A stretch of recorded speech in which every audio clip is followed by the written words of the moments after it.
For this month's top 10 list, I have invited podcast host Stephanie Galan of the Reading Sirens Podcast as my guest host. I had the distinct pleasure of being featured in an episode of Stephanie's show alongside her co-host Heather, who will be featured as next month's guest host. I hope Steph's book recs catch your attention. Hey everyone, Stephanie here from the Reading Sirens. I was asked by Garrett to compile a list of top 10 reads of, well, he didn't say 2023, but because I love so many books, I had to make the choice for myself to do a top 10 reads of 2023.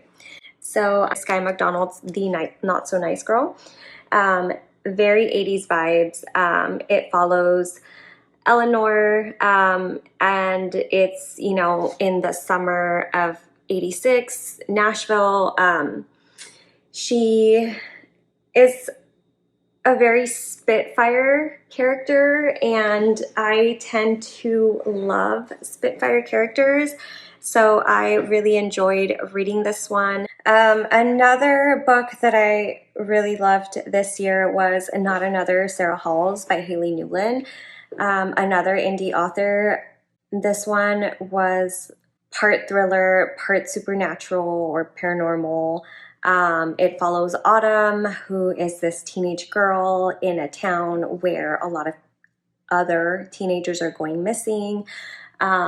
She notices some changes in her best friend that she's had forever, and she is starting to have these nightmares or premonitions, and I mean, you call them whatever you want to call them, but it was such a great read. Another book that I truly loved and isn't in the horror genre is The Daughter of Dr. Moreau by Silvia Moreno-Garcia, and this one is a sci-fi, but it also has historical elements in there.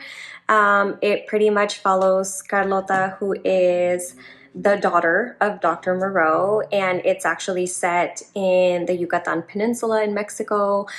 I mean, it's a historical, so there was a lot of happenings between the French and the Mexican people, the Mayan people, and all of that was happening in the background of this story being told. You follow Carlota's perspective as she is trying to figure out how to help her father kind of keep his experiments going and keep making profit out of what he's doing. Okay, next I'm going to do a book from my preferred genre. This is Sleeping Celeste by Alana K. Drex. It's a gothic horror novella, and it follows Marie and her struggle with grief and guilt over her daughter's death. It is like a mix of The Telltale Heart by Edgar Allan Poe and Pet Sematary. Stolen Tongues by Felix Blackwell, which was another horror read. This one was very different because I had never read a horror book based off of like Native American tales or legends, and it was one of those books that as I was reading it, I had to stop and take a break because I was actually getting creeped out. I don't want to give too much away, but there's a cabin in the middle of nowhere, surrounded by snow. Power goes out. Couple is in there. There's stuff from the past that they didn't know about, and so this whole time they're trying to get rid of this entity that is following them. I was so freaked out because it's one of those that mimics. So it's an entity that mimics others, and so you have to read it. This one is another one out of my norm, and it's Ana Maria and the Fox by Liana de la Rosa. This book is a historical romance. So picture Bridgerton, but it follows the Luna sisters, which is a trio of Mexican sisters that are escaping war in Mexico, and they are sent to London. Another one also in the horror genre is Grey Noise by Marcus Hawke.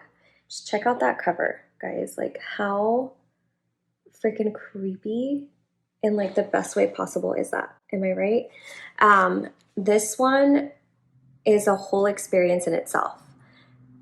It follows Evan. I always just call him Gray, but it follows Evan as he starts up Rewind Video, which is like obviously by now has to be retro, right? So he starts up this video store, and his hope for it is that other people are gonna like flock to it and bask in the nostalgia that it is.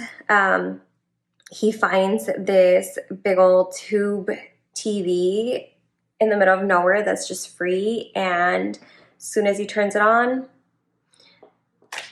the dread happens. The Hive of Blood series. So Hive of Blood is book 1, Hive of Desire is book 2, and this is a dark fantasy series, and it follows Nathaniel and his experiences with the LeSeverins in Novatheria, which is this made-up land.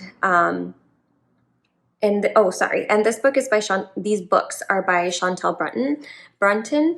It's really easy to follow. So for those of you who are like, oh, a fantasy is like, you know, gonna be so tough to follow, like how am I gonna pronounce these names, blah, blah, blah.